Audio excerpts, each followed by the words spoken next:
సాయిరామ్. మోహనవాణి ప్రేక్షకులకి నమస్కారం అండి. ఈరోజు సద్గురు సాయి అభయం గురించి, భయం ఎందుకు, బాబా మనతో ఉన్నారు అనే టాపిక్ తీసుకున్నాను. కరుణామూర్తి సద్గురు సాయినాథులు నిత్యం మన సన్నిధిలో ఉన్నారు. ఈ విశ్వమంతా వ్యాపించి ఉన్నారు.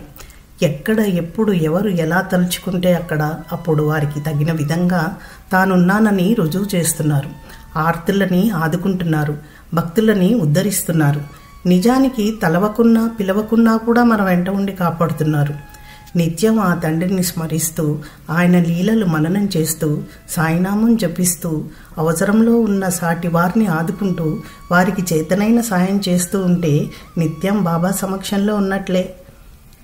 బాబా ఎంతో మందికి ఎన్నో రకాలుగా రక్షించారు. మనల్ని ఉపేక్షిస్తారా?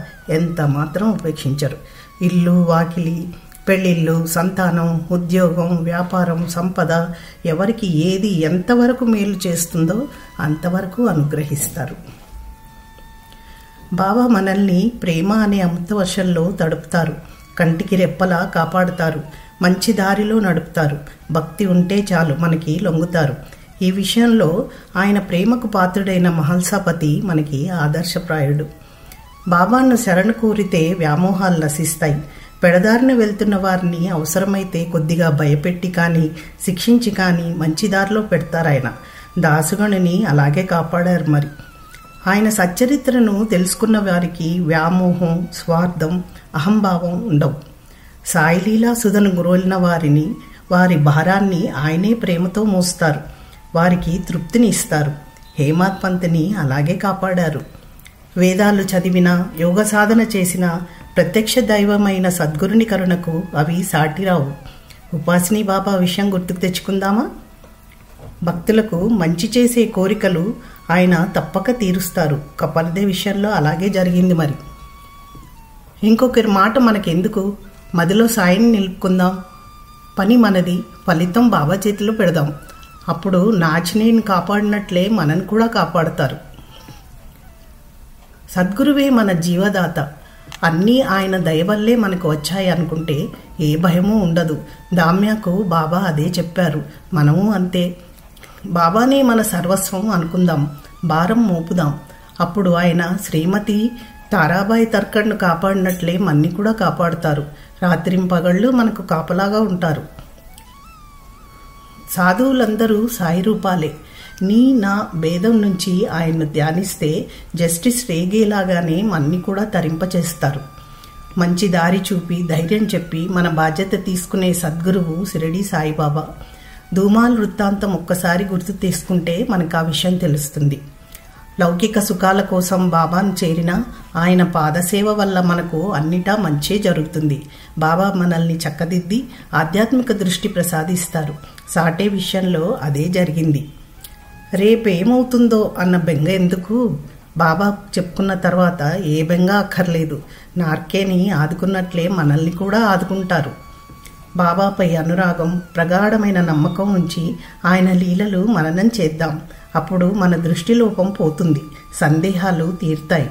అన్ని చోట్ల పరమాత్మని చూస్తాం.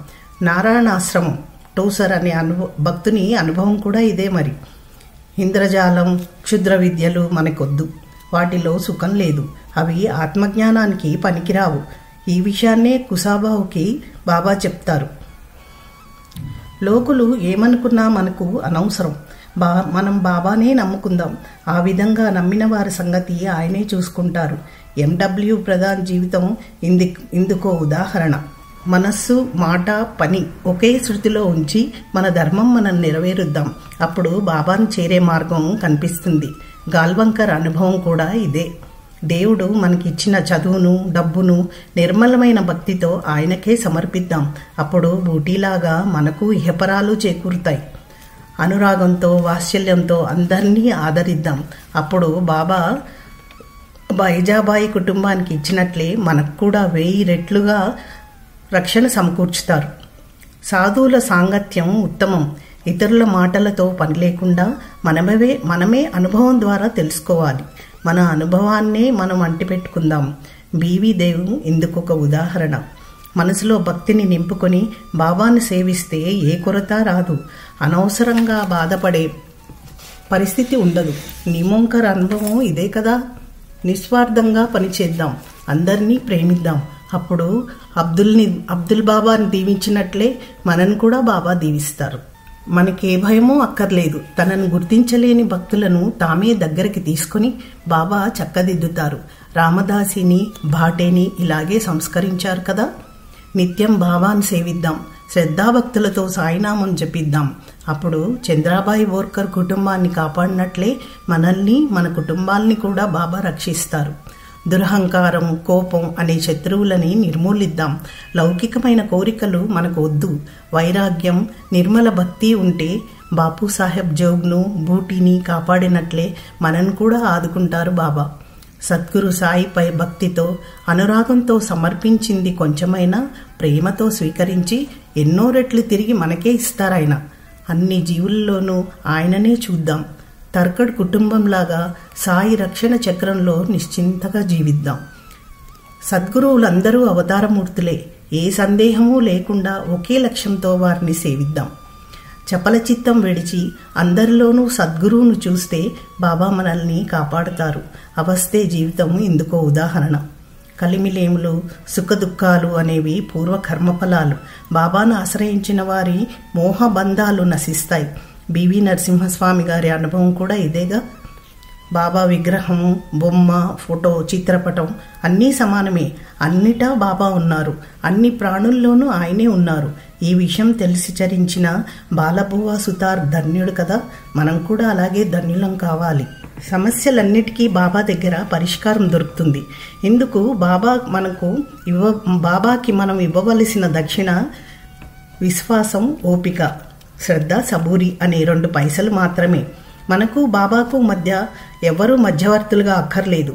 బాబాకు వారసులు, శిష్యులు అంటూ ఎవరూ లేరు. ఆయనది ప్రత్యక్ష పద్ధతి. ఆయనకి ఎవరి రికమెండేషన్ కూడా అక్కర్లేదు. ఈ విధంగా ఎవరైనా వ్యవహరిస్తామన్నా మనం తిరస్కరించాలి. ఆర్తితో, భక్తితో మన సమస్య బాబాకు చెప్పుకుంటే చాలు. సర్వస్వ శరణాగతి బాబా అంటే అన్నీ ఆయనే చూసుకుంటారు. ఇక భయం ఎందుకు? అంచేత బాబా మనతో ఉన్నారు, భయం ఎందుకు అనుకుని నిశ్చింతగా ఉందాం. నిత్యానందాన్ని పొందుదాం. జై సాయిరామ్. ఇంతవరకు మన ఛానల్కి ఎవరైనా సబ్స్క్రైబ్ చేసుకోకపోతే ఇప్పుడే ఈ క్షణమే సబ్స్క్రైబ్ చేసుకుని ఆ పక్క నుండి బెల్ బటన్ మ్రోగించి మమ్మల్ని ప్రోత్సహిస్తారని మనస్ఫూర్తిగా కోరుకుంటూ ధన్యవాదాలు.